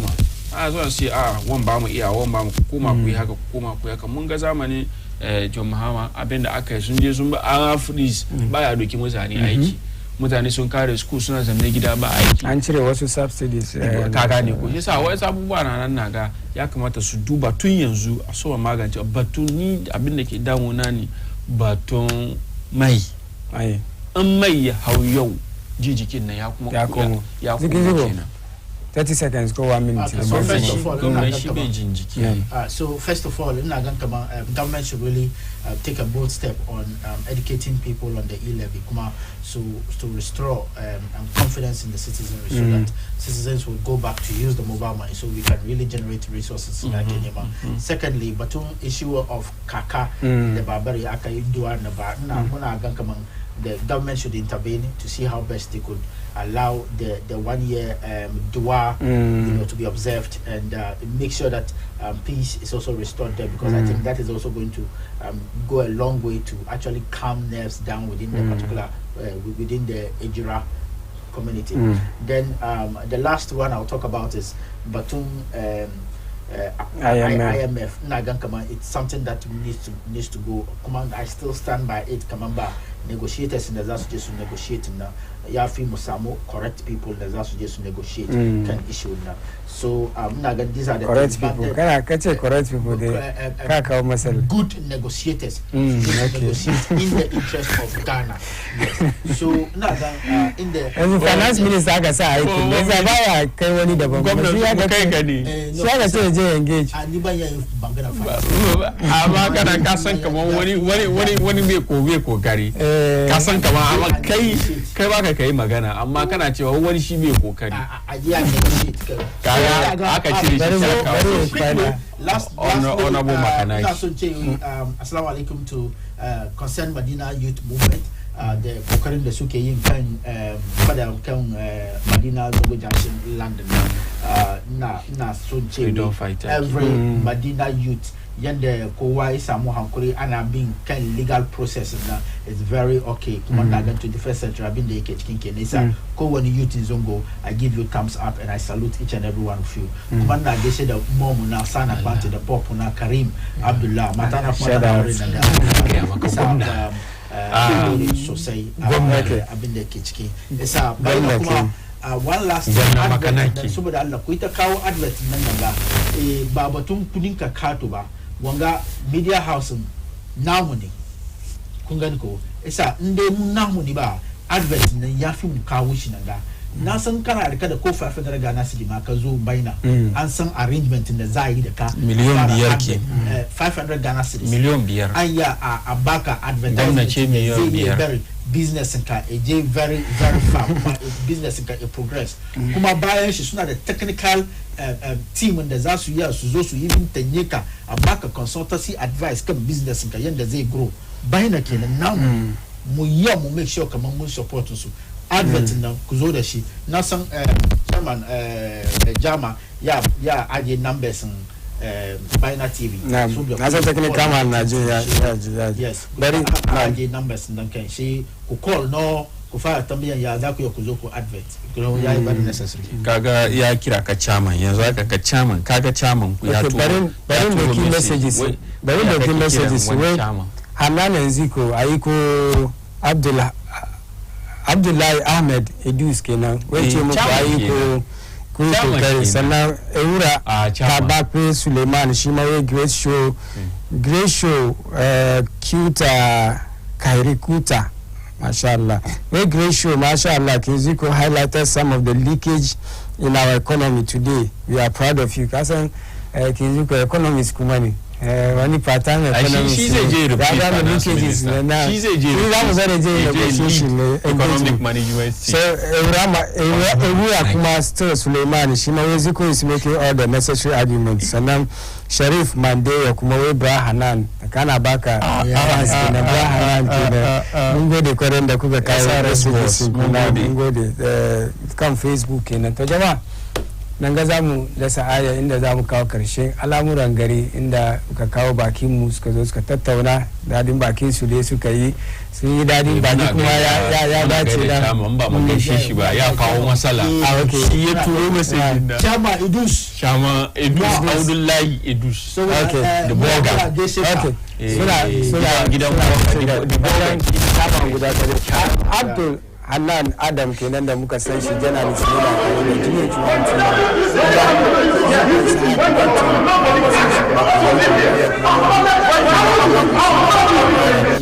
ba karin bayani dai batun issues da muka duba Allah ya kai mu sabon mako wala haka kuma mun kawo muku al'amuran gari suna na Jama Muhammad Ibrahim ku kasance da muku ta duban Baina TV a nan Benab House muke muna Madina a Tony Junction ku kasance da mu insha Allah next week mu mun kawo muku another edition kuma na gode guest na Allah sa mu haka san Baina ka wanda muke gida ne of course Saleh nice show go I am that minister.